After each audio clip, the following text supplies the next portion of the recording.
So moving on to our speaker for today. Our speaker is Simon Biles, who in fact spoke to us more or less this sort of time last year, and he was actually extremely well, his talk was extremely well received, and people were champing at the bit, wanting more information. So we've invited Simon back to give us more information. So without further ado, I think I'll hand over to Simon, and hopefully we'll have an extremely interesting talk. Over to you, Simon. Fantastic. Thank you very much, Brian. Right. Welcome, everyone. I'm going to be talking this evening about digital forensics, and I've modified my talk slightly from what I intended to do.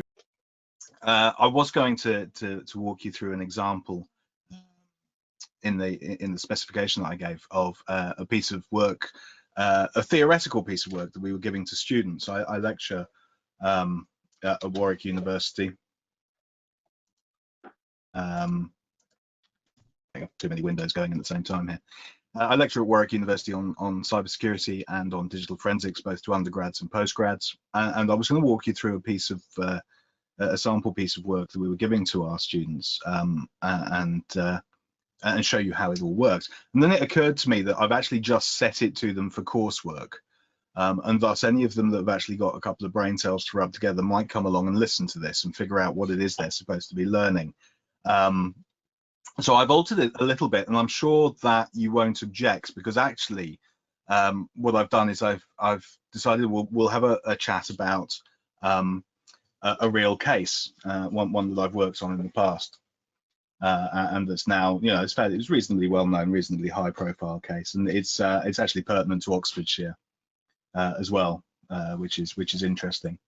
A lot of the work I do tends to be a bit further afield and in different counties, and quite a lot in London, but it was nice. Well, it's not nice to get one at home when you're dealing with criminal cases, but it was a change. So a bit about me. I've been around in the IT industry for 20 and a bit years now.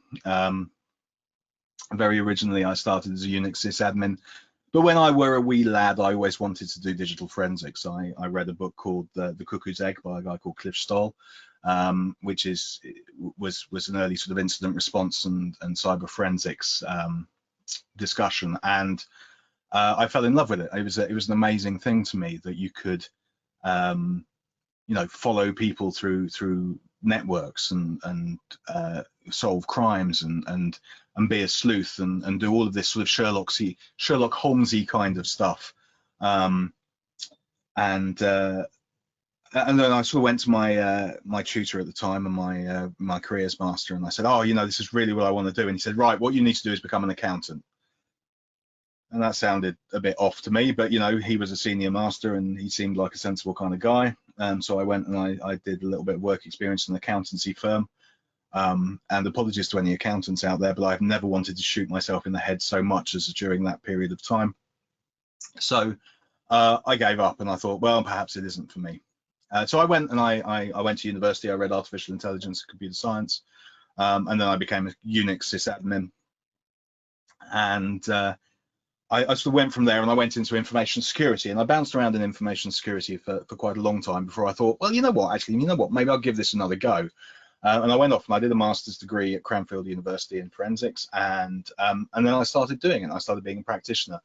And since then, I have been a forensic expert witness, giving evidence in court and working on criminal cases, everything up to the High Court in London. And a wide range of things from fraud. I've had a couple of murder cases. I dealt with indecent images. I've dealt with a wide range of stuff. The one we're going to talk about today, at least superficially, I'm always slightly reluctant to go into too much detail because I'm not really sure where my legal boundaries lie. So what you'll see is stuff that's been published in the press that you could go and find for yourself. And you can perhaps extrapolate some of this to what I'm going to talk through. So, for example, these images that you're seeing here, although these are taken from the BBC website, where they're talking about this case. I have the copy of that without the pixelated face of the baby, because I recovered that from a hard disk that was seized from these two people. So what lovely people that they are as well. The lady on the left is Claudia Patatas, who is was with this. Oh God! If I move off that screen, it changes it. Who was with this other gentleman? I've forgotten what his name is off the top of my head. But they were members of a group called National Action, which is a neo-Nazi terrorist organization based in the UK. Very unpleasant group of people who really don't want equality or fair rights for anybody who isn't, well, who ironically isn't white British, which, given that Claudia Patatas is Portuguese and, you know, it's completely bewildering to me. But anyway, it was banned in the UK on the 16th of December 2016. It was the first far-right group to be added to this terrorism list since the Second World War. So they've managed to upset enough people to make themselves noticed.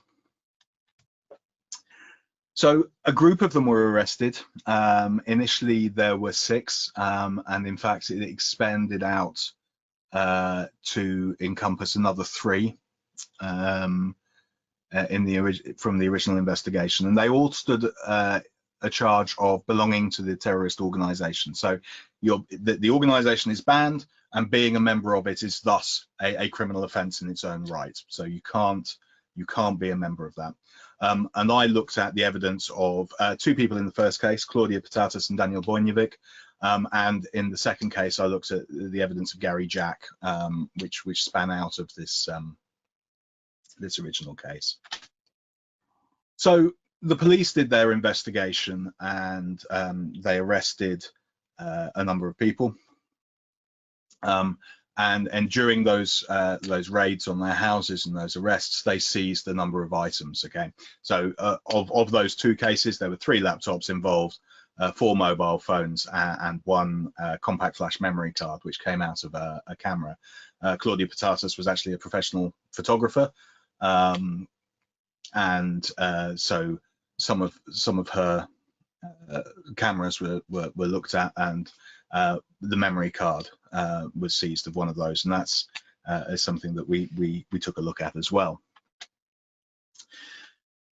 So when I'm engaged to the case, I do predominantly work in the defence side of things. So I was actually engaged with providing a defence statement for these people. When I'm engaged on the case, I'm given a copy of all of the evidence that's being presented by the prosecution. They have put together what's called a jury bundle, and it contains a lot of information that's pertinent to the case.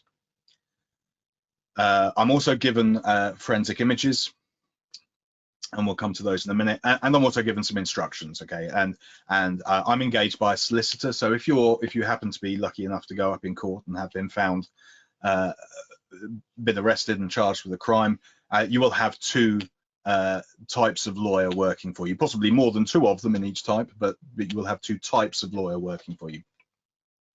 You will have a solicitor, who is the person who attends the police station with you and is your general specific point of contact.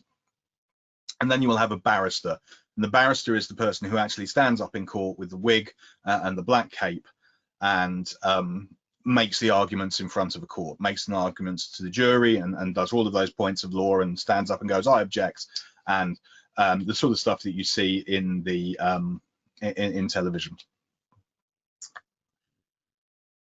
I'm engaged predominantly by the solicitor, and I get a written set of instructions from that tell me what they're interested in. You know, they want to find evidence that somebody else broke into a computer and carried out these actions. They are generally pretty broad in my experience. Occasionally they can be very, very specific. Please show that so-and-so wasn't in this place at this time. On other occasions they can be, we think this person might be innocent. Could you see if there's anything on this disk that could help us prove that fact?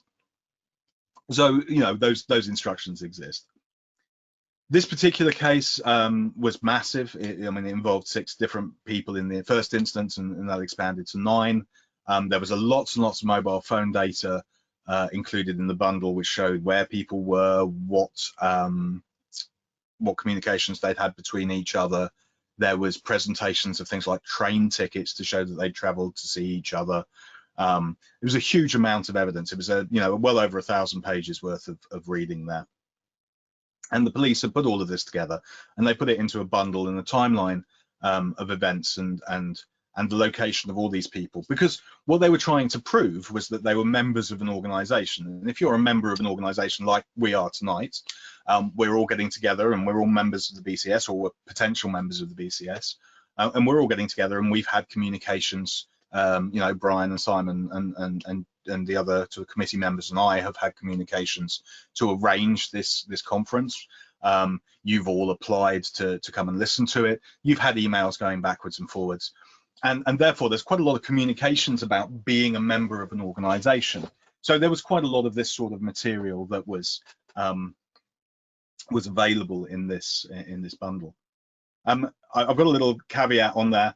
At the time I'm given a case, I will be given, hopefully, the full jury bundle. Quite often, the first engagement I have with a case is somebody asking a theoretical question about whether something is or isn't possible. Then I might get drip-fed 1 or 2 documents and asked to comment on them, and then I might get some further stuff. Sometimes it can be a bit painful, like getting blood from a stone, to actually get hold of everything that I need to work on. But such is life. So the jury bundle itself is all of the evidence that's being presented by the prosecution. That's not the same as saying it's not all of the evidence that necessarily has been collected. It's just all of the evidence that's being used. Quite a lot of the stuff that the police will go out and gather might not actually be pertinent in any way. It might, so-and-so drove, they collected mobile phone data. It shows that you drove to the supermarket. They don't care about that. They've still got that information. But it's not relevant to their case. And all of this stuff gets put into a big bundle of stuff that's called unused material. Occasionally, there is some things in there that might be beneficial to the defense that somehow slip in and aren't necessarily brought to light. So occasionally we go and filter through some of this unused material as well. I've certainly been involved in asking for additional information, and I've gone back and said, well, okay, you've said this, could you please provide me evidence that you've done that in the proper way, or can you tell me where you got that statement from? And they were like, oh yeah, well that's found in unused material. So we go off and we dig through that. So sometimes we get into that as well. Rather unhelpfully, what we end up with is a PDF file. That's the way that the court system works. So we get a large PDF file, quite often that contains scans, photocopies, and images, printouts of things like spreadsheets, often at the point where they are so small that they're completely illegible. They're certainly, if you've got a printout of a spreadsheet that's being represented because it's been scanned into a PDF file, it's not searchable. So these things aren't really digital evidence. We go through it and we read, we get a good impression of the way that this case is being built and what's involved in it, but it's not actually technically digital evidence at this point in time.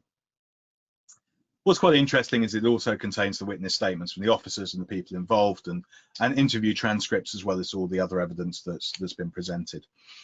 When you see somebody sitting in a court on television, and they're sitting in the police station and they're being interviewed, and they're going, no comment, no comment. You see that for, I don't know, maybe 3 minutes on a TV screen. I have read transcripts of interviews where these things have carried on for over 2 hours, where people are just repeatedly going, no comment to every question that they're asked. The point being that, at the beginning of the interview, you're told that anything you do say can and will be used in evidence against you, or whatever the current phrasing of it is. But failure to answer does actually mean that you may not be able to make a reasonable argument in the future as to something that you didn't disclose. Okay, so there's an emphasis that you're in not answering, you're not giving over information, and you're being uncooperative. So the police quite often go and ask as many questions as they can to demonstrate that you haven't answered questions about things that are pertinent to their investigation. Okay, so what do we actually do? So we've got all of this stuff. We've got an instruction. We've got a bundle of things that may or may not be complete. So the first thing we do is we read it. We try and read it all, or at least a significant portion of it. Thousands of pages. You do have to be a little picky about what it is that you're looking at, and you go through and you get a little practice at spotting the stuff that's relevant to you. It doesn't help if you've got a case which is being built against 6 people and you're only defending one of them, because again, you've got witness statements for 6 people, you've got evidence for 6 people, and you've got to go through and pull out the specific stuff that relates to Claudia Patatas or Mr. Bojnovic, Daniel Bojnovic. So that was quite an interesting exercise in this sort of thing. The next thing to do is to go and discover if what the solicitor is asking for you is reasonable or not. You know, they aren't computer experts, they're not forensic experts. Quite often they're not necessarily even experts in the area of crime that they're asking you for. The solicitor is there to represent you in the police station. They're not an expert on fraud, they're not an expert on stuff. So the way that the questions could be phrased might not be entirely sensical. It certainly may not relate in a sensible way to the evidence and to the digital aspects of it, but it may not actually make that much sense in regard to the crime either. So it's worth going back and getting a very clear idea of what they're talking about, what they're asking for. If we can talk to a barrister up front, that's great. In reality, you don't tend to get to talk to a barrister until they want to talk to you. And that's only just before they stick you on the stand and start asking you questions about your report. Rarely are they particularly easy to get hold of. And then finally, we need to understand what the objectives are here. There are various defenses to any given crime. It wasn't me being one of them, it was somebody else, or I didn't think I was committing a crime. I don't believe a crime has actually happened, being another defense. And you sort of see these things, interestingly, well, not interestingly, but you can see these things quite often in indecent images cases. You go, well, actually, you know what, I thought she was 18. It turns out she isn't. And what was the justification for thinking that she was 18? Now, I did a case relatively recently where the child in question, unfortunately, the child in question had a Facebook account, but she'd put her age on her Facebook account as 18. So it was reasonable for the person who had been having communications with her to make the assumption that she was 18. It's still an iffy subject and a difficult one to broach, but the fact is that that's actually a reasonable defense.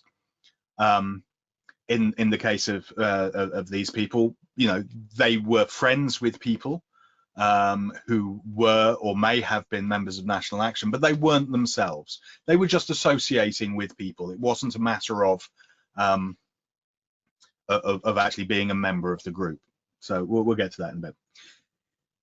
I'm a defense expert. I tend to specialize in that. I have done prosecution work, not very much. I actually enjoy doing defense work more. It allows me to be more focused in what I'm doing.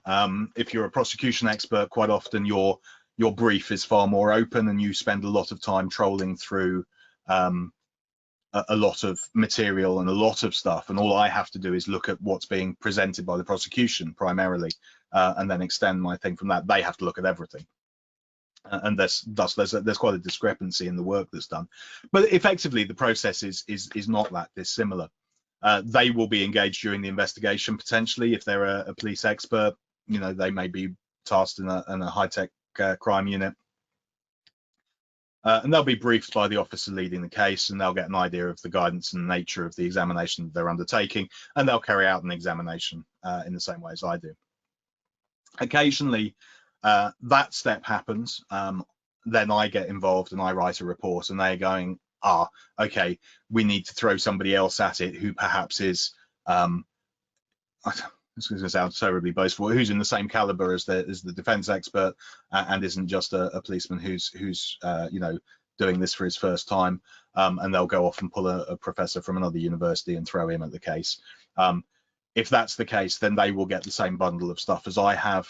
Occasionally they get a little more, which always annoys me somewhat, because that's usually the things I've been asking for donkey's years, and they get it. But then they're given the same stuff, my copy of my report, and they go off and they try and refute mine. I try and refute the prosecution. They try and refute my report and point out where I've gone wrong. So, common to defense and prosecution, when we know what our objectives are, what we're doing is actually pretty much the same, and we need to plan what it is that we're going to do. Now, for these people, there were two lines of defense, as I sort of alluded to earlier. One was that knowing somebody who's a member of a group doesn't necessarily mean that you're a member of a group. You know, I'm sure some of you out there probably know or have shaken hands with somebody who's a Mason, a member of a Masonic lodge or something, and that doesn't immediately mean that you're a Mason. It just means that you know somebody who is. That's not a prescribed terrorist group, but you get the point, I'm sure. The other thread was actually that it only became a banned group on the 16th of December in 2016. So every action before that was perfectly legitimate. I mean, thoroughly unpleasant, but perfectly legitimate. They hadn't broken any laws. So was it possible that, you know, the police had pulled out a bunch of images that showed people waving flags and things like that? Was this material created at a point in time before this became a prescribed organization? So that was another way that we were looking at refuting this evidence. So one of the things we were looking at and were looking for was to understand where, when, how images were taken. We were looking to understand what communications had taken place between various people. So, you know, people had obviously known each other as members of this group before, and they still knew each other afterwards. Just because the group had become banned, it didn't mean that they stopped being friends, or even that they stopped holding ideologies in the same way. The question was whether they were still part of that group.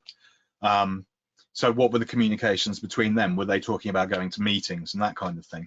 And then also, you know, there was a line of argument that was being put forward. If you are familiar with some social networks and some of the sort of the chat applications, I have this problem with my children.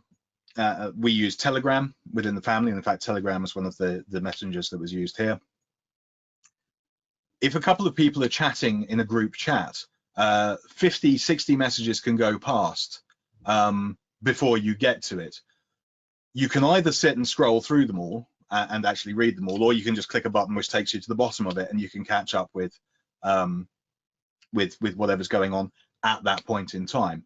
In a particularly heavily used group, that number of messages that have happened while you've been offline might be significant, and you might actually never technically be aware of things that have happened in the interim between the time you were online and the next time you look. Because you click that button. Now, actually, that does show in Telegram. You can tell, or at least you used to be able to, when you look at the data, you can tell whether somebody has actually viewed a given message or not. So that was another avenue that we were looking at to see whether we could say, well, okay, they were a member of this group chat. There was plenty of unpleasant material going on here.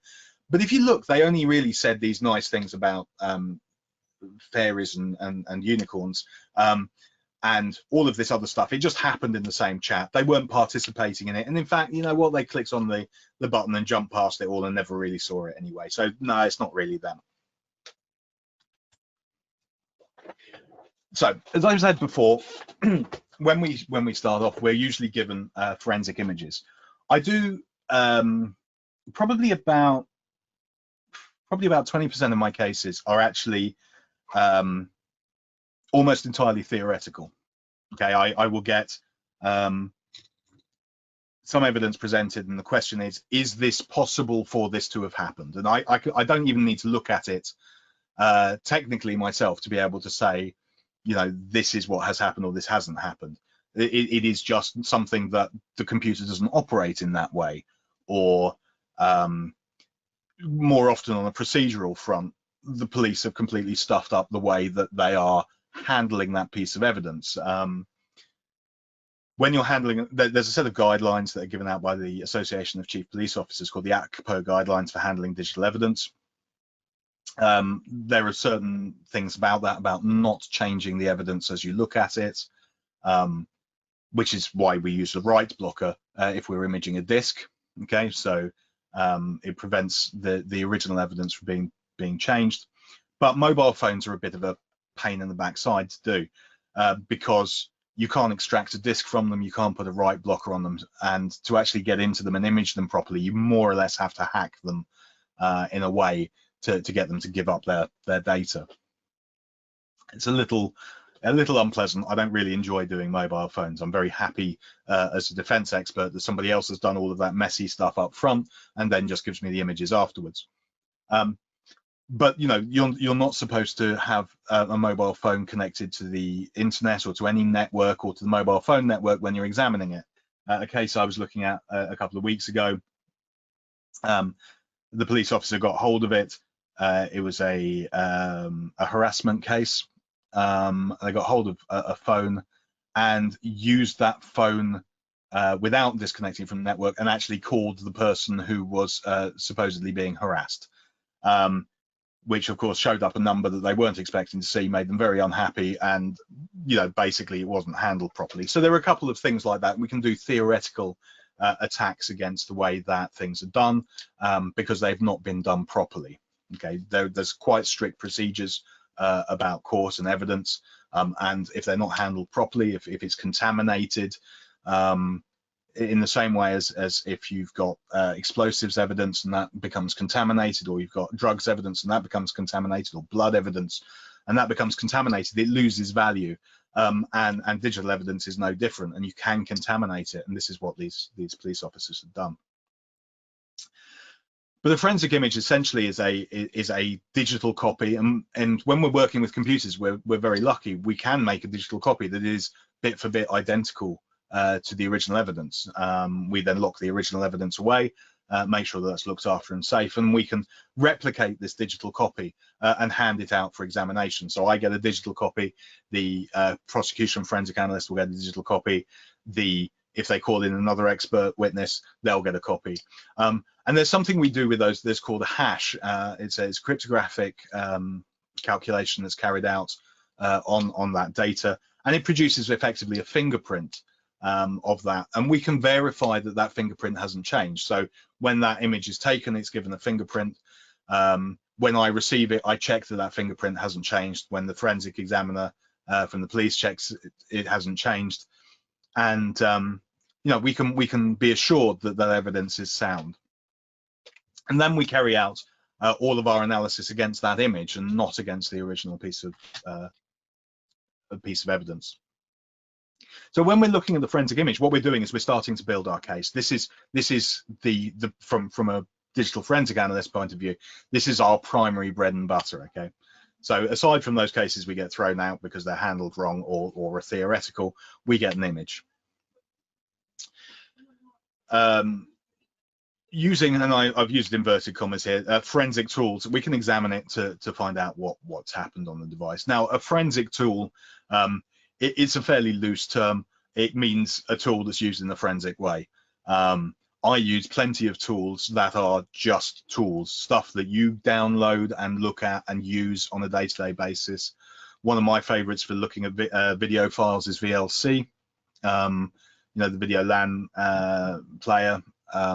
You know, I also use that for watching, you know, watching movies on. It's a great piece of software, but it allows you to examine a video file in a great deal of detail.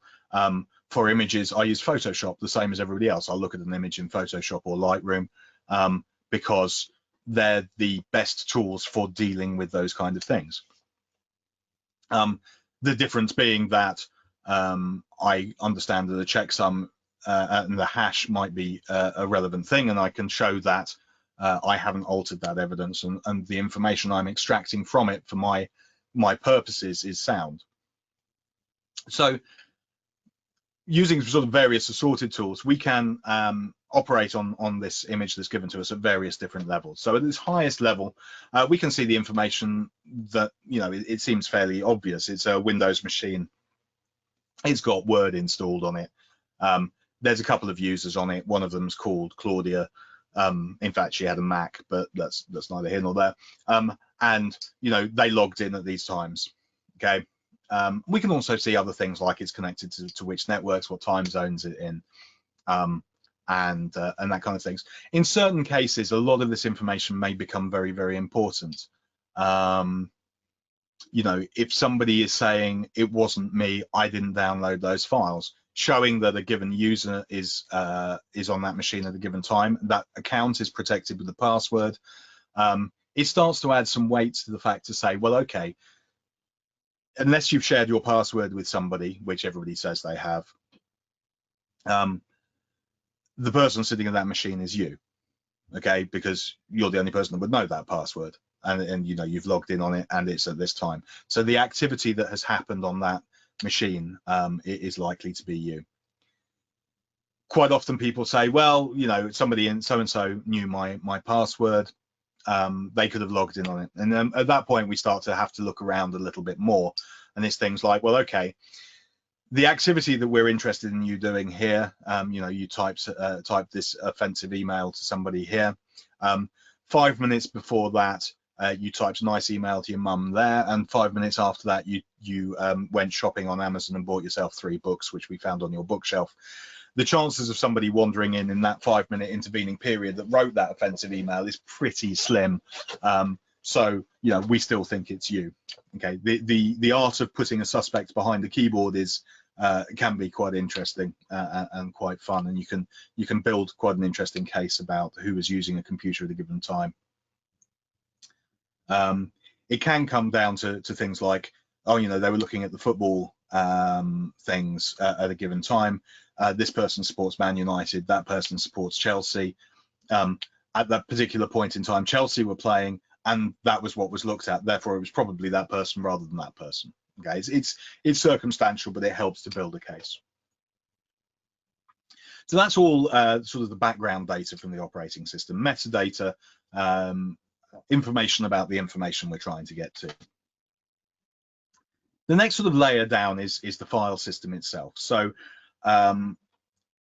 it's the file system is the part of the operating system that manages the files. So we've looked at the operating system as a whole that manages the sort of security, the logins, the time zones, and a lot of other stuff. And then we've got the file system underneath that. File systems contain a lot of data about data. They've got information about who creates files, when they were created, who accesses them, when they created, modified, and last accessed, what the permissions are for them, whether they can be read, write, whether they're executable, whether they're visible or invisible. Are they live files or have they been deleted? And also, to a certain extent, where are they on the disk? That's more of a technical aspect for us, and it is quite important, especially if you're dealing with files that have been deleted, to be able to identify where they reside on the disk, because they are no longer what we class as live files. If you're looking at a machine, a standard machine, a Windows machine, or a Mac, or a Linux box, there are a lot of files that are actually common across all of them. You know, you've got a Windows 10 installation that you're watching this on. I'm presenting this to you from a Windows 10 installation. All of the common files, you know, the calculator program is the same on my computer as it is on yours. Okay, therefore I can exclude that immediately from my investigation. And we do this in the same way as we had, we have that hash for our image that identifies that it hasn't been changed and is unique to that image. There's a big data set of hashes produced by NIST that can be used to immediately exclude known files. Okay, and every one of those programs, so the calculator app or Word or PowerPoint or whatever, they all have their own unique file signatures. And there's a search, when I loaded into my forensics software, I use something called Autopsy or Forensics. Both of those have the capability to automatically exclude and identify files that are just common files. And that leaves us with a data set that is just the files that have basically been created on that machine. rather than the ones that are common across all machines. Now, by created on that machine, that also includes all of the stuff that's downloaded in terms of images and caches for web pages, you know, Word documents. All of the log files for a given machine will be unique. The users will be unique. There's a lot of unique stuff that still hangs around, but basically it does help to thin the trees out a little bit. When we've got this list of files that we have, so we've managed to recover some deleted files. We've got a list of, we've managed to exclude all of the files that hopefully are common. We can start to create a timeline of events that has happened on the system. It may be that we're interested in a very short period of time, you know, so-and-so sent this email on such and such date. Can you please look 24 hours before and after?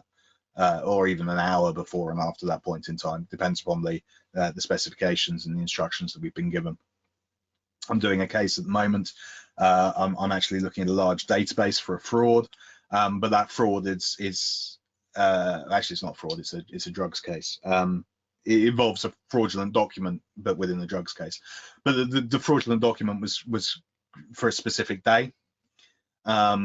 And the question is within the database on that specific day, can you find any relevant information that is associated with this document?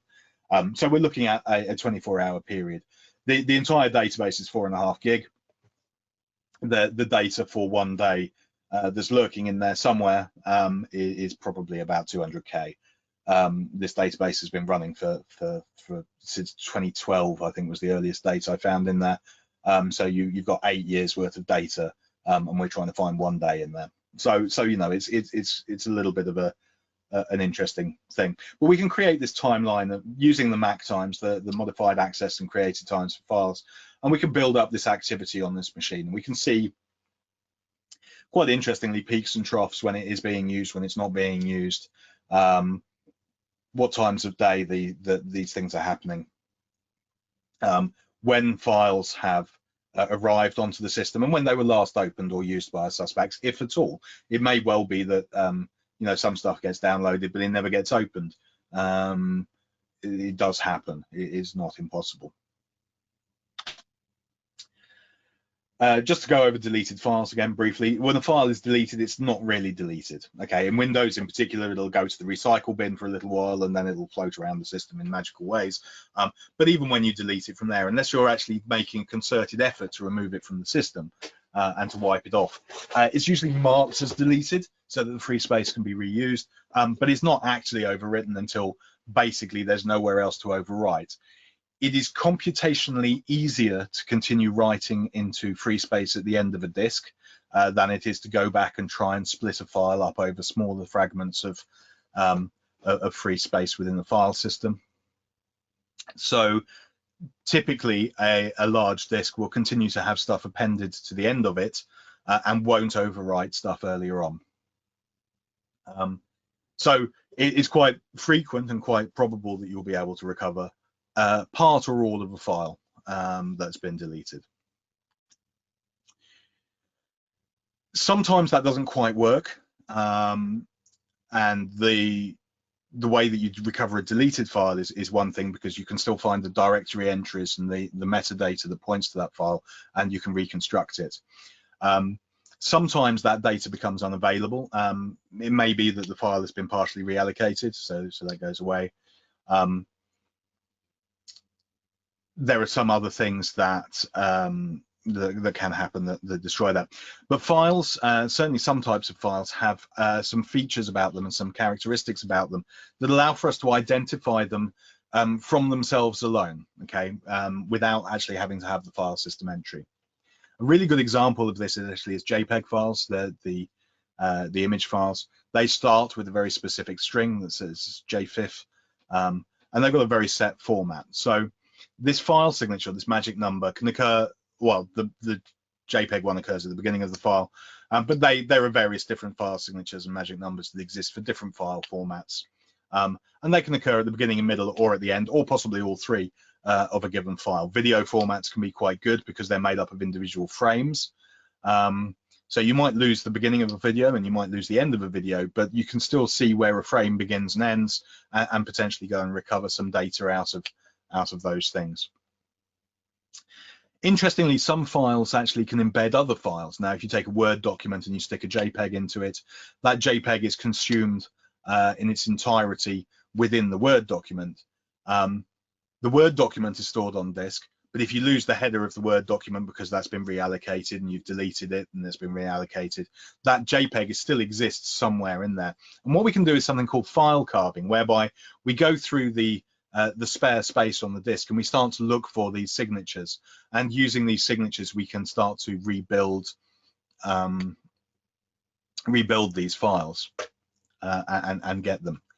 Quite interestingly, in the actual case of Claudia Patatas, that SD card that I was talking about, the one that came out of the camera, the police got hold of it, and it contained a bunch of files that they didn't recognize. Okay.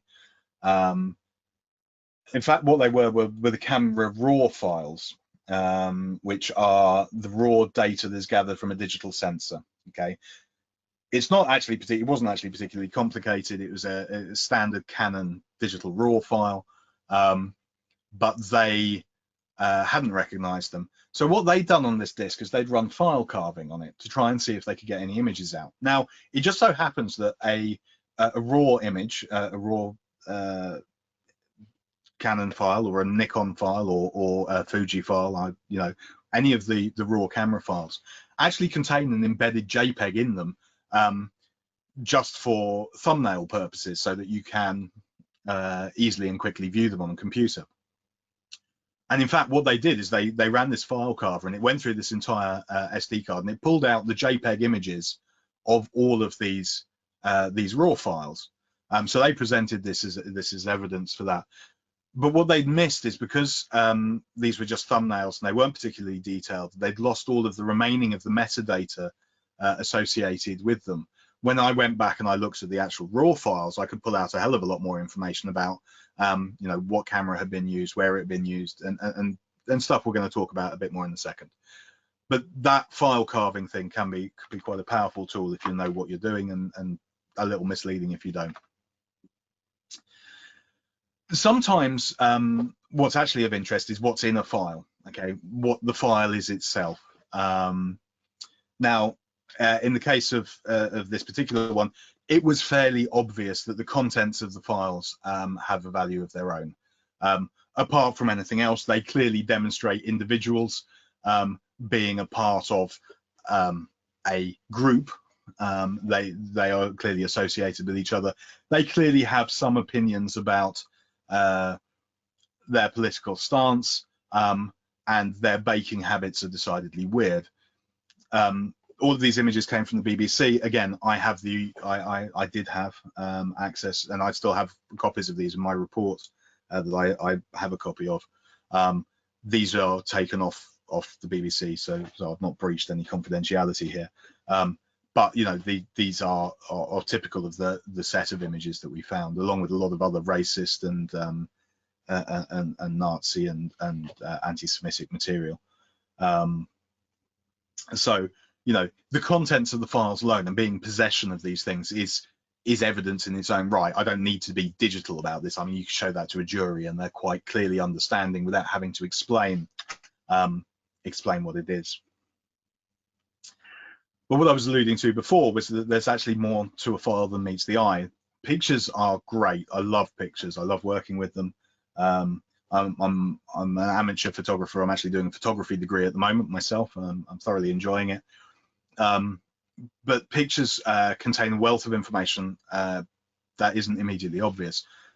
Ones from mobile phones are fabulous. They contain so much information, including the model, make, model, serial number of the phone, date, time, quite possibly the direction you're facing in, the GPS coordinates, altitude, latitude, longitude, fantastic sources of data.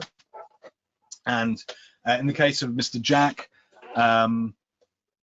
this was a little disadvantageous to him because he took photos of these stickers that he'd stuck around Birmingham University, which contained his mobile phone details, the date, time, location, camera, and all of this information about what he'd, when it had been done. And it was past the 16th of December 2016. It was clearly him. It was his mobile phone. He'd used it to make a call home to his mum and send text to his friends just after he'd taken the photo, not to mention the fact that he'd sent the photo off to Telegram, along with all of this additional data about telling us that it was him. So this particular case, that metadata within those files was very, very useful. There were other images in there. He was trying to deny that he was at a particular location at a particular time after a meeting of National Action, which, if you're trying to prove you're not a member of an organization, staying at somebody's house after you've been to a meeting that they were present at, it's not a great plan. So this information was available to us there. Funnily enough, encryption is not as much of an issue as you might think. Okay, if we do come across encryption, if we do get it, which is not as prevalent as one might hope. I mean, from a security professional perspective, please encrypt your stuff. It's quite bad that encryption is not as common as it should be, just as a basic privacy and a basic security measure. But in reality, from a forensic analyst perspective, it's wonderful because this comes to us unencrypted. But it doesn't really matter because we have this wonderful law in the UK, and I use that term loosely. I'm not a terribly big fan of this one personally. It does strike me as a little police state.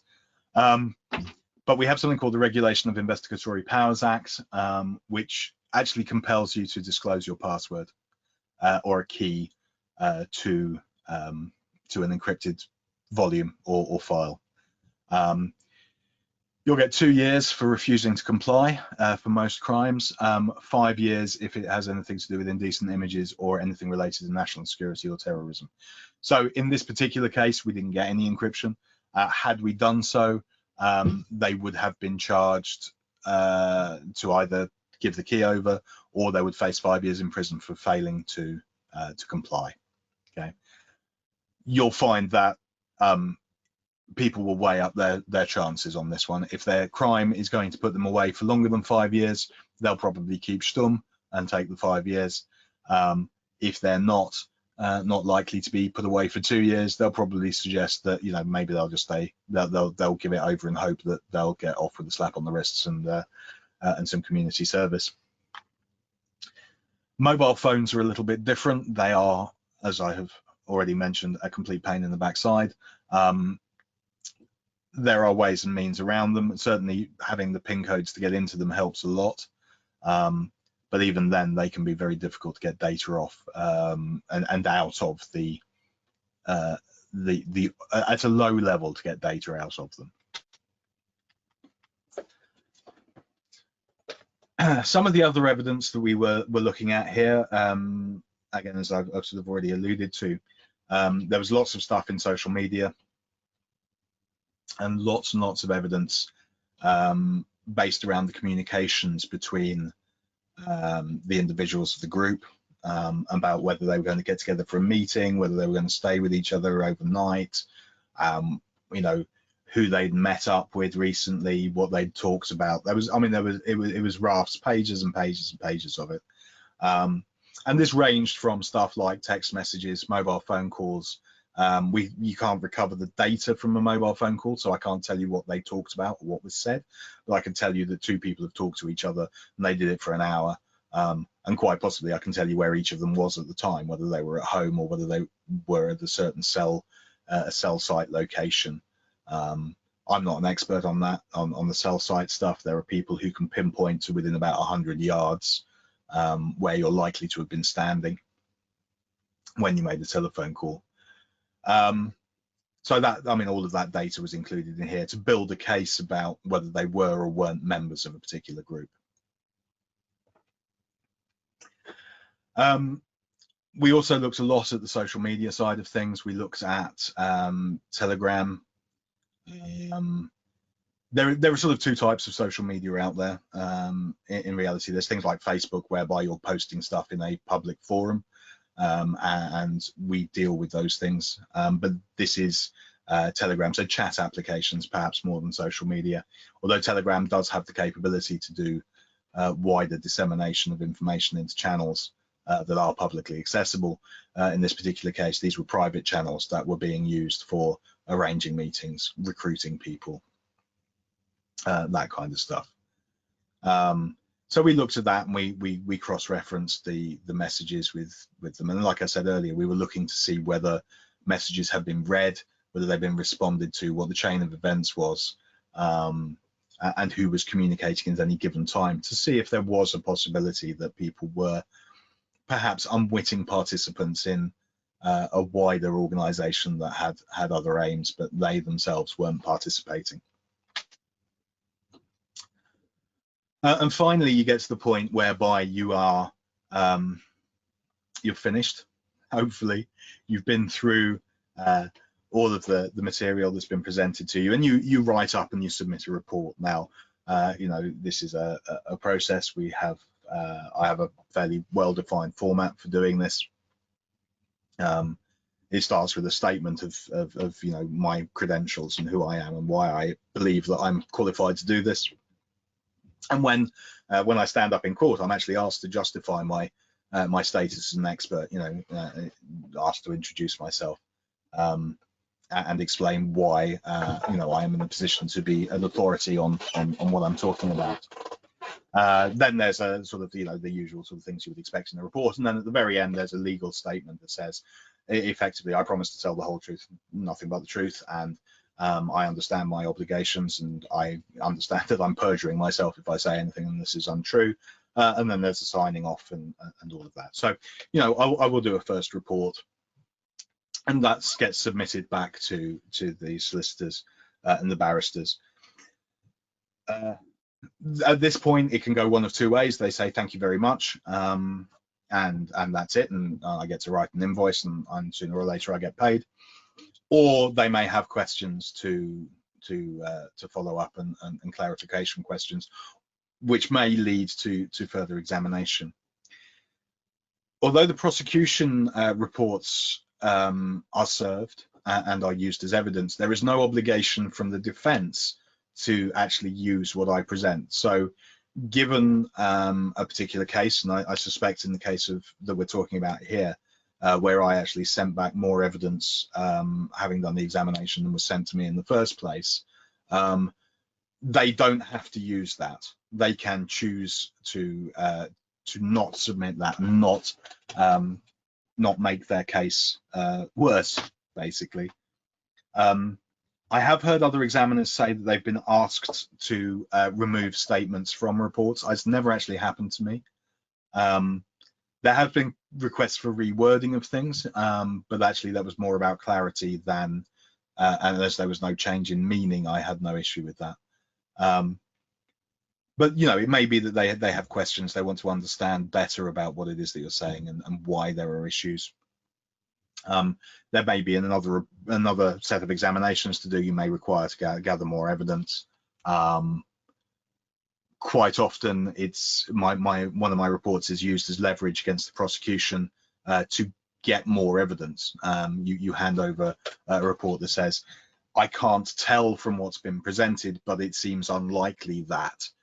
In order to determine accurately, I would need to have X, Y, and Z. At which point, you know, they go back and say, well, can we have X, Y, and Z, please? And we get those, and we carry out a second report.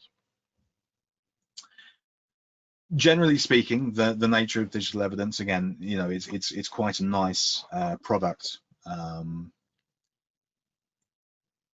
It's not quite binary in the sense of evidence is either there or it's not. Sometimes it does come down to a little bit of an opinion.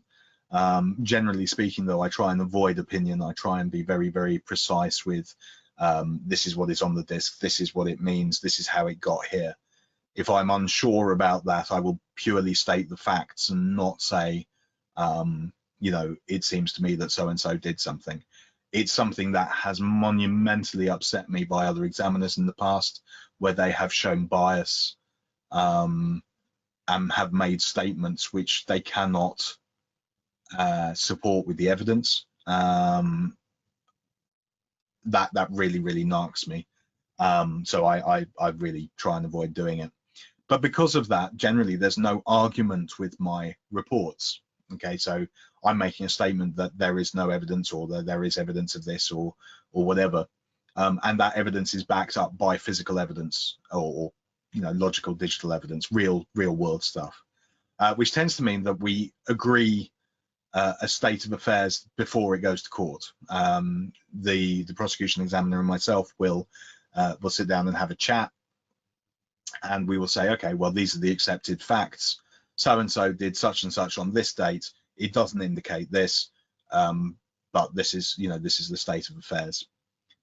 So at that point, we have an agreed set of facts that is presented to the court, but neither of us has to go and actually give evidence. Sometimes it happens that we do, especially if we still disagree. At the end of the day, there's one examiner who I have a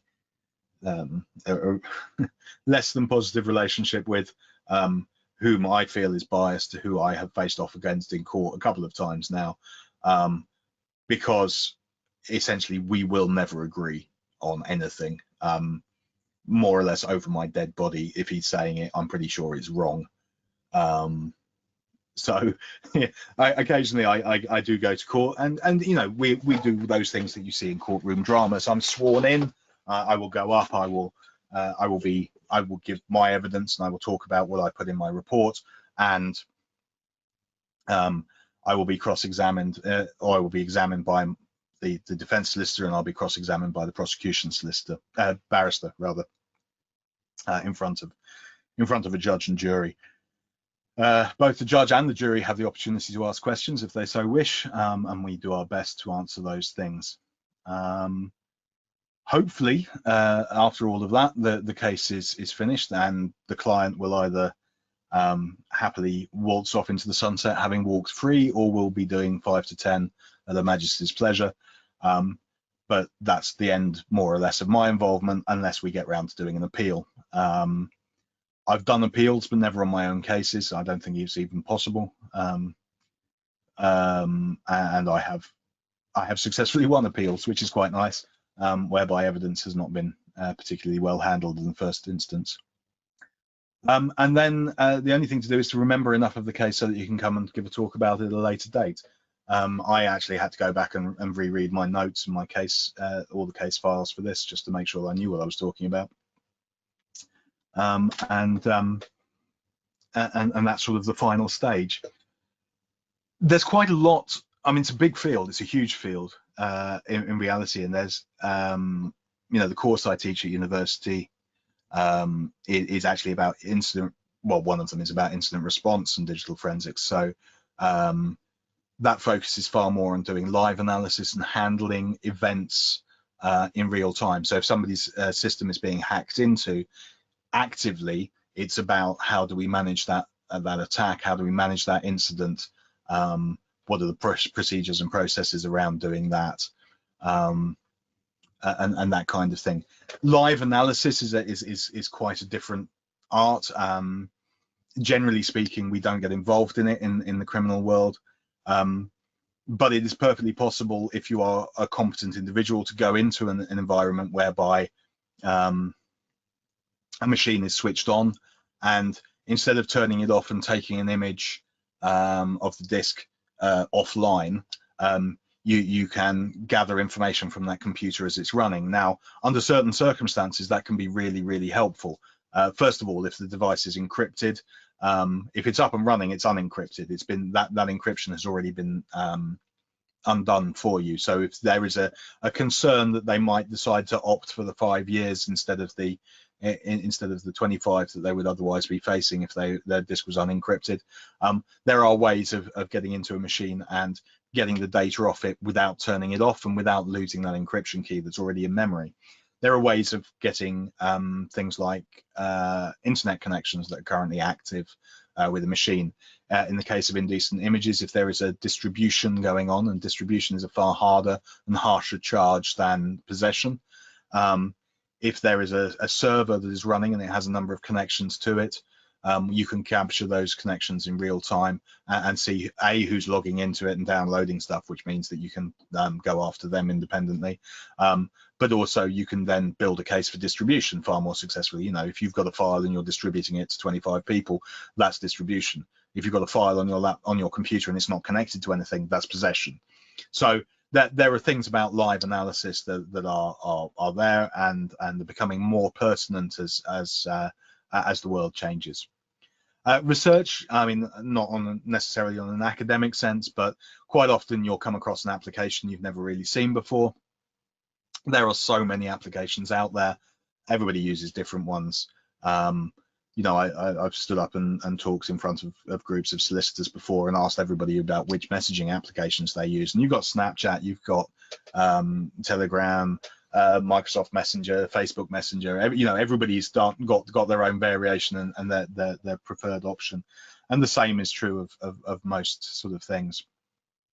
And there are a lot more out there, especially if you're wanting to be a bit shady, that are supposedly doing one thing or another. So you know, there's that aspect of research. The drugs case I was talking about earlier with this forged document, I've had to learn the whole thing about a courier shipping system and how that works and how the back-end databases of that are relevant to even get a grasp on how I can get data out of it. So there's a lot of sort of background research stuff, as well as sort of more generic academic kind of things if you're that way inclined.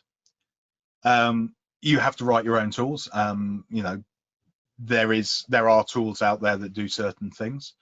There are proper, you know, forensic tools that cost a fortune that do certain things. But if you're coming across an application for the first time, if it's a new application, you may well have to write your own tools to be able to extract data from it. So that's another sort of feature of the job. We do quite a lot of internet-based stuff. Certainly on the social network side, as I sort of said earlier, there's the private and there's the public social networks. We'll go up and pull down Facebook profiles, WhatsApp data. I've done Uber downloads to prove whether people have been traveling, you know, from location to location. And so there's those kind of things, and we do analysis around those, you know, who sent messages to who, what messages have been done. There is a little bit occasionally of things like text analysis, so people's writing styles. I'm not an expert in it. Again, you know, that's something that we can defer to other experts. But actually sometimes it's quite interestingly obvious that, you know, certain people have written certain things. You can spot the common spelling mistakes across all of their stuff. So there's some interesting attribution that you can do in that regard. Email analysis, again, you know, emails, lots and lots used in frauds in various sort of cases that involve harassment or stalking or things like that. Breach of restraining order. I've done a fair few of those where somebody has sent an email to someone and that is thus a breach of a restraining order. Can you prove that it was sent by somebody or not? It's probably about a 50-50 ratio at the moment, to be honest. Sometimes they have done it, sometimes it's a faked email to try and get revenge against somebody without actually looking into an email header and looking at accounts, whether they've been logged into, where they've been logged in from, and other sort of internet-based IP address-based things. It's quite hard to tell. Database analysis, which is what I was talking about. There's I mean, a whole raft of stuff. We look at VPNs and VPN software. You know, log files from large systems, whether things have been hacked into, what the connections have been made to it. Sort of on the computer crime front in that regard, in particular. Looking at firewall logs and system logs to gather data. So yeah, there's a fairly large scope of the field that we actually involved in. It's certainly a job I would recommend if you are inclined that way. It's no 2 days are the same ever.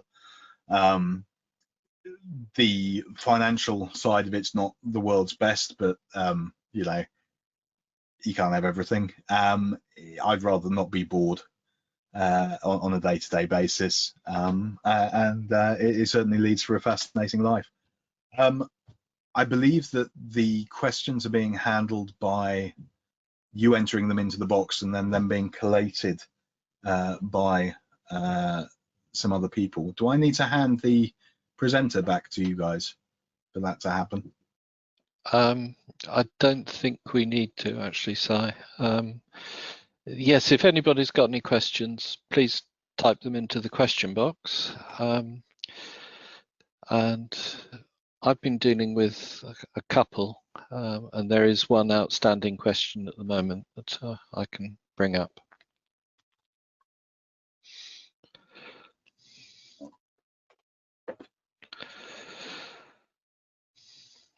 Okay, so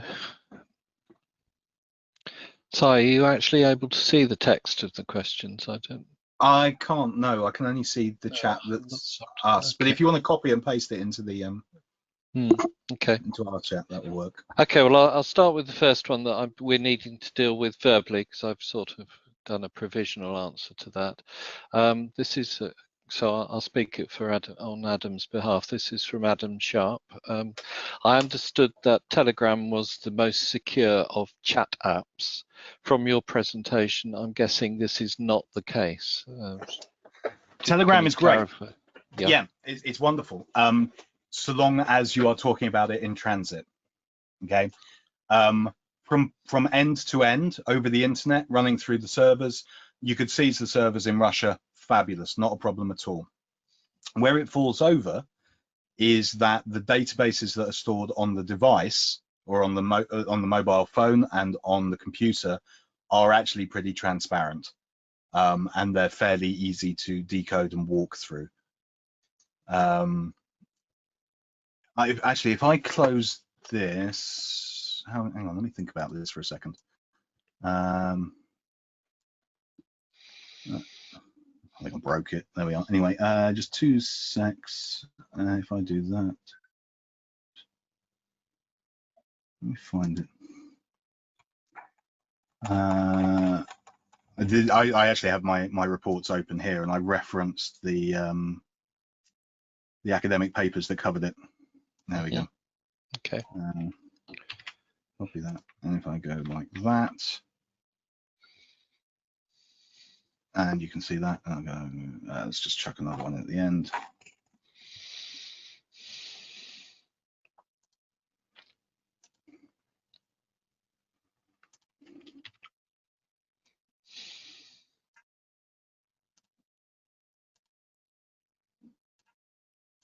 There you go.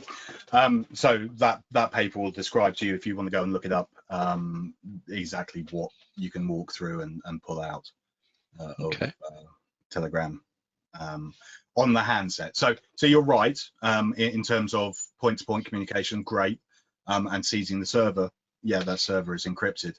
But once you have the handsets, and especially if you've got more than one involved in the same chat, you can reconstruct 99% of the conversation. Okay. I've just passed a question to you in text, Simon. Are you able to see it in the questions box? Ah, yes, yeah, got it. Yes. Okay. So if I do it that way, perhaps you can respond to these questions. The FireEye hackers. Ooh. Yeah, it's serious, I think, is the answer. Sorry, do you want to repeat the question just again? Because the question is, how serious do you think the FireEye hack is? So FireEye is a security company, a computer security company who specializes in penetration testing, amongst other things. And they have been used to secure and test a great many organizations, government and otherwise. And unfortunately, they got breached yesterday, I think, or at least they announced it yesterday. They were breached some time ago because they've already carried out the investigation before they opened their mouths. I think it's an interesting one. I'm not sure how serious it is in terms of they didn't do anything wrong. They are not necessarily at fault for this having happened. It can happen to anyone. Securing a system is basically impossible. What I think it does tell us is how dedicated somebody was to getting into that information. Somebody really, really put a lot of time and effort into breaking into FireEye. It's definitely nation state. It's definitely going to be Russia, China, because maybe Israel, but probably Russia or China who've done it. And to a certain extent, it's interesting because they've broken into an organization with tools that the organization couldn't detect and already didn't have. So what value they've necessarily gained, other than alerting to them to the fact that there are things that they didn't know about, I'm not really sure. I understand that they were after things like government contract data and some of the other sort of peripheral stuff rather than actual technologies things. So on one hand, it's quite serious. You know, you're talking about a very secure organization that's been breached. Conversely, I'm not terribly surprised. It was only a matter of time. The amount of effort that must have been involved is astronomical, and therefore, you know, it's not something that's necessarily something you need to worry about. But in real world terms, it does show the levels of capability of you know, foreign intelligence services for doing this kind of thing. Okay. There's another question from Keith Baker. Can you see that one, Simon? Yeah, if somebody does not want to forcibly focus, no, I don't think that they can. Now, there's a slight discrepancy in this between, sorry, I'll read it out again. It's not very fair. If somebody does not want to disclose their phone PIN, can the force forcibly or sneakily try fingerprint or face recognition? What I'll say is I don't think that they can. And I know of a case where they were very, very keen. They followed, they had a couple of people doing surveillance on an individual. They followed him down the street. They literally waited until he picked up his phone to dial it and put it to his ear so it was unlocked. And then they jumped him so that they could get the phone in an unlocked state. I think it's a breach of your human rights to be forced to, certainly forcibly to do it. But the thing is that if you have a PIN set, they can compel you to give you the PIN. I've heard it said that what you need to do is not have a PIN set, because they can't then forcibly ask you to, they can't compel you to put your fingerprint or to smile at the camera. So it's kind of a, I don't know how true that is, and I'm not a constitutional lawyer in that regard.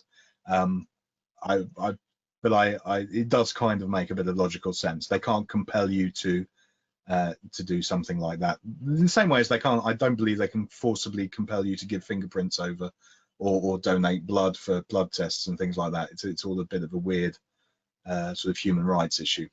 Not my field in particular. Okay. So, I've got some questions that I'll read out verbally because they've come in from Sammy okay. Sharif. Can you mention the best tool for file system as well as encryption analysis? So I'm guessing, Sammy, you mean what's the best tool to analyze file systems? Do you want to try and answer that, Si? Yeah, I mean, in terms of there are, I'm going to say, it depends a lot upon what your definition of best is. I'm a big fan of Autopsy. It's incredibly, or both the Sleuth kit and Autopsy in together. They're written by a guy called Brian Carrier, or sort of partially developed by a guy called Brian Carrier, who wrote the book, literally wrote the book on file system forensic analysis, because that's the title of it. Happens to be sitting in front of me at the moment. You know, what that man doesn't know about file systems isn't worth knowing, and therefore the tools that could be used are excellent. They are, however, all command line, and you have to know what you're doing with them. So in some regards, that's not necessarily what one would term as the best. They are, however, free, which certainly ranks them up in my estimation a great deal. the ones I talked about earlier, Autopsy. Autopsy is the GUI, the graphical user interface for the sleuth kit stuff that Brian Carrier wrote. That's very good at it. You can do it with X-Rays Forensics that I talked about earlier that I also use. I was teaching students earlier today about file systems, and I was using something called 010 Hex Editor, which handles FAT and NTFS file systems very well. It's not very good for ext3 and 4 on Linux, but you know, for the other file systems, depending upon how you want to look at them, that's very good. It allows you to walk through the file systems. In terms of encryption, encryption's a bit of a sort of a black art, generally speaking. Encryption analysis, if you want to crack passwords, there are various things out there that will do that. But like I say, it's not something that we really have to do very much anymore. If I've got I don't have to crack user passwords because I can just bypass them easily enough. So that's not a concern to me. If there's an encrypted file, then I can arrange for that to be compelled out of a suspect. Okay. There's a follow-up question there. Are you able to see it in the chat box? Or shall I read it, Si? Other question is, what about attacker using virtual machine with virtual IP and MAC that can be changed after performing the attack? Okay, so if you've got, without wishing to give you guidance on how to go about doing this, okay, a virtual MAC address, your MAC address probably won't go particularly far outside your local network, so it doesn't really make much difference in that regard. The IP address, it doesn't really matter if it's virtual or not. To use a virtual IP address, you have to be within your own network. As soon as you hit your router on the boundary, you will pick up a real IP address, unless you're using a VPN. Now, VPNs are a slightly different kettle of fish. In terms of a virtual private network and your VPN IPs, yes, you can hide a certain amount of activity from using a VPN. Depending upon where that VPN is hosted, may or may not mean that it complies with your ideals regarding being forgotten. You know, I've done a case whereby somebody thought they were using an anonymizing VPN, and it turns out that the VPN company in question was busy logging all of their stuff and all of their activity, and when subpoenaed for it by the FBI, handed it over willingly, basically effectively gift wrapping a prosecution case. So, you know, there's a lot of stuff that depends a lot upon the product that you're using. If you're using a virtual machine I will get a disk image, and I will get a virtual machine within that disk image. I can open that virtual machine and look at the activity that's happened inside that. That's not a problem. It contains all of the same data as I would expect to see in a real machine. It's just in another container. My software, if you're using Autopsy, will automatically detect and automatically unpack virtual machines for me. That's not a problem. Okay, you've got a question there from Olivia.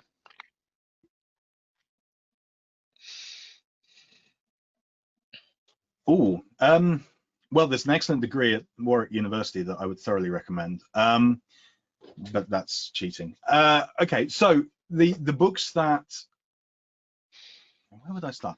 What I would do is go and get the free tools, get Autopsy and the Sleuth Kit, and download those. Hang on, can you all still see my screen? You can, yes, you can, because I can see you can. Mm-hmm. So if I put those in here,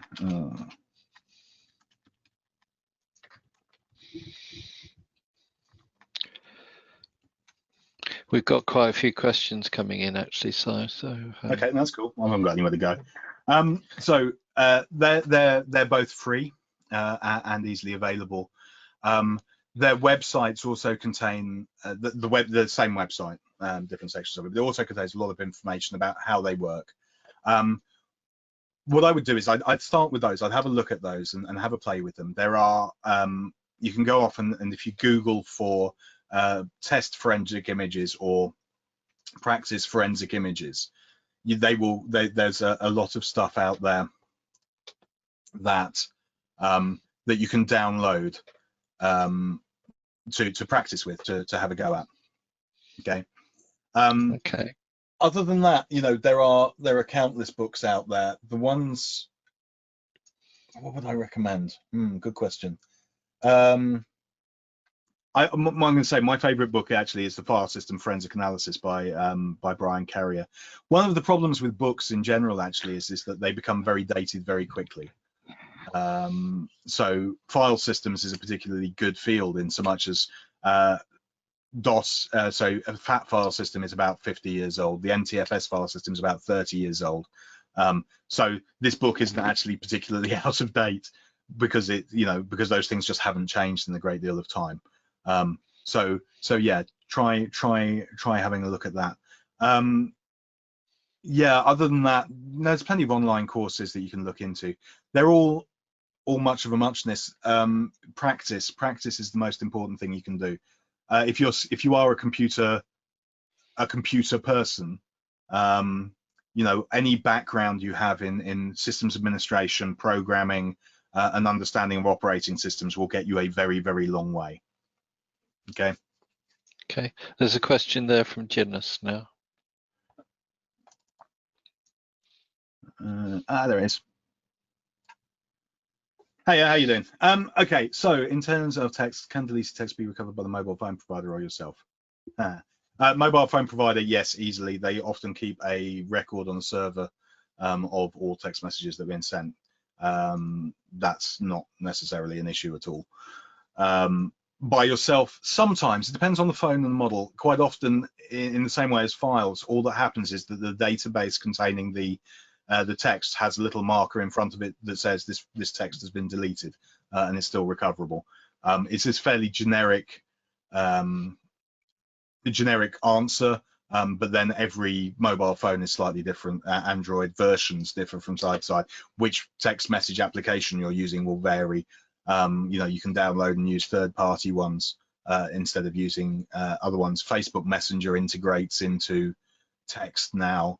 And will take over, and sometimes you can find texts that have been sent inside somebody's Facebook profile. It's a horrible mess, and it depends upon how the phone's been configured in that potential. Can the police intercept and read text messages? There is currently a fairly well-known security issue with regards to mobile phone networks and text messages, in so much as it's possible to intercept multi-factor authentication stuff that's being sent over over the text system. Effectively, with the right warrant, yes, absolutely, no problem whatsoever. There were, going back to Telegram, funnily enough, when you connect Telegram to a mobile phone, one of the things it does to authenticate that mobile phone is send a text message to it. The Russian authorities, probably without a warrant, but there you go, were intercepting those messages on the way to mobile phones in order to compromise the Telegram network inside Russia. So yes, it is perfectly feasible for that to happen. We've got a question from Yuri. Can you see that one about WhatsApp? Yeah, WhatsApp. WhatsApp's a little more complicated. It still has a lot more data in it than people think there is. What you tend to see is, now I'm going to get WhatsApp and Snapchat muddled up. Yeah, chats persist, so text persists, images don't typically, if I remember correctly. But yes, there's the social network, the social tools are a lot chattier than you think they are. There's quite a lot that you can obtain from them. Sometimes it's down to just like a message was sent from X to Y. You can pull out the sort of the general metadata of a conversation, but sometimes that's enough. Other times you can recover a great deal. Again, it depends quite a lot upon the implementation, how it's been configured. Some people, I got a vague feeling, I have a couple of test phones for this kind of thing. one of them backs up its WhatsApp to something else, and I'm pretty sure that I could recover that if I tried. So you know, there's ways around it. The other thing is people actually quite often go and plug their iPhones into their computer to charge, and it backs up the iPhone to the device, and at that point you've got historic copies of phone images going back for some time that may well include data that you can't see today, but you can then recover historically for various instances in time, kind of like a big time machine Mac backup, but for an iPhone. Okay, we've got Colin's question. Can you see that one? Yep. What was the verdict? Guilty. All guilty. I'm gonna say. So that was in the case that you described earlier. Yeah. Yeah.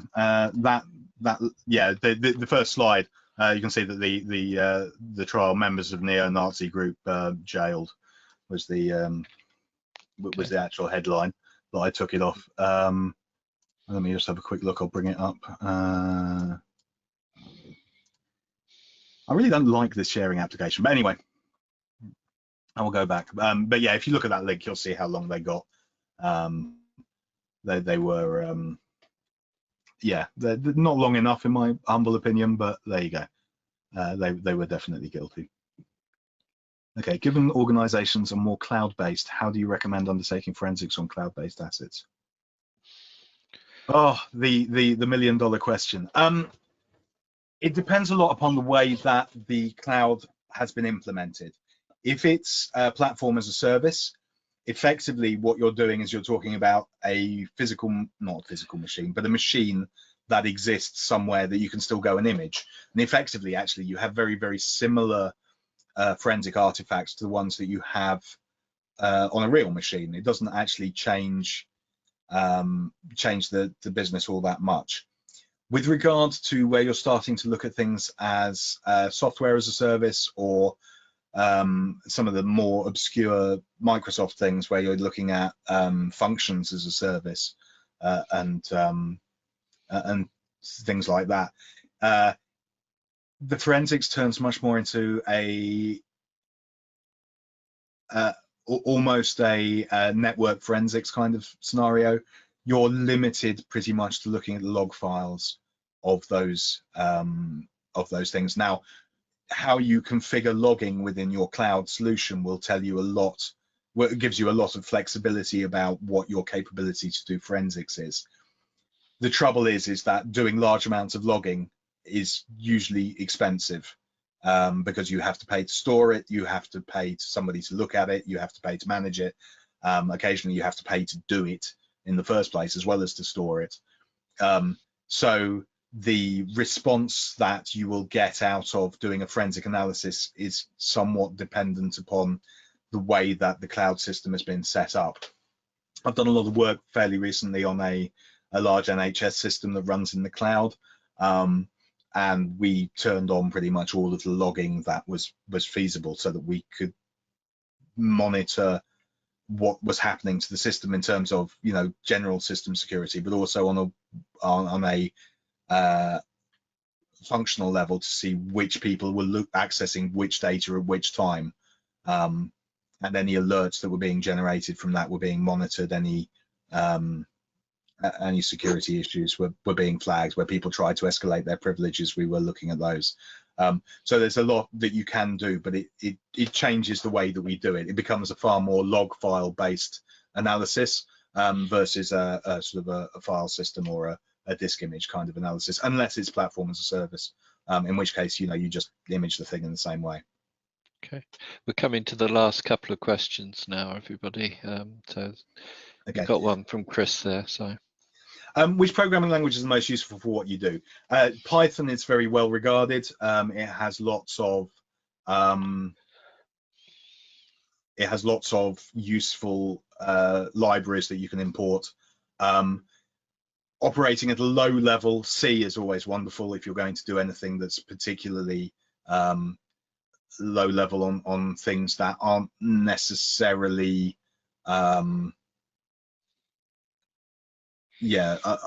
necessarily as that libraries exist for, and you might want to be looking at some fairly low-level raw data. I quite like C. It's also incredibly fast if you're doing large amounts of it.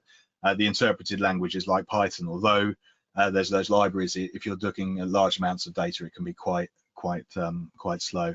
I use Bash quite a lot, actually, Bash scripting, because of the way that I like to do my work. I like to use Linux.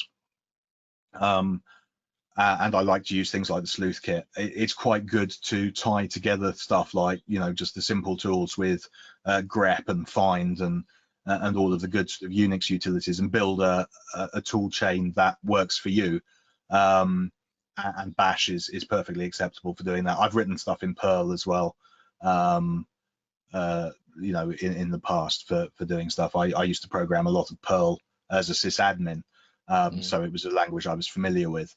Now I probably do more in Python than Perl, and I certainly do more in Bash than Python. But as you say, generally Linux is the best way to get down to the raw data and manipulate things. Windows gets in the way. Yes, and yeah, definitely. And also, there's certain things. This case wasn't exactly a barrel of laughs. But when I'm dealing with indecent image cases, I try and work on the command line as much as possible. Because I don't want to see that stuff. It's not. I want to know the data. I want to know where those images came from. I want to know what those images are about. But I sure as hell don't want to look at them. And therefore, working on the command line actually is a nice buffer for me as an individual, as a human being, to maintain my mental well-being.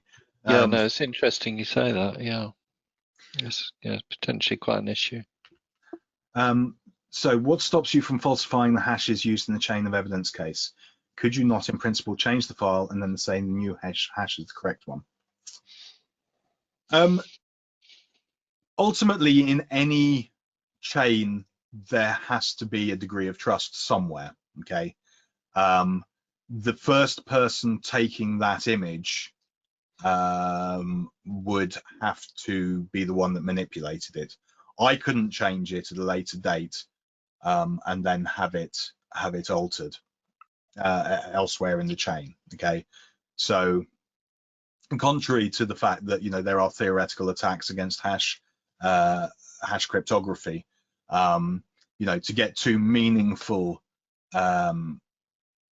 pieces of data with the same hash is nigh on impossible. What hash algorithm generally do you use? It used to be MD5. We now use SHA-1 or SHA-256. Okay. MD5 is still really probably perfectly valid, but because the theoretical attacks have come out against it, we tend to have shifted to SHA-1 and SHA-256. So yes, the only person who could really do that is the person taking the image in the first place. We, generally speaking, have to trust police officers that they aren't, planting drugs on crime scenes and things like that. But also, this is generally the image is created by running it through a particular program. FTK Imager is a popular one. That program creates the output. It creates the image. The next thing that you'd have to be able to do is alter the image in a way that is meaningful and undetectable. To actually do that is probably easier to falsify the evidence on the computer before you even start taking the image. So the image, in fact, is still valid. It's the computer, it's the object that's been tampered with prior to that image being taken. Taking an image, and then theoretically you could do it. You'd take an image, you'd mount it, you'd alter it, you'd then unmount it and then take the hash of it. But this is a lot of work to create a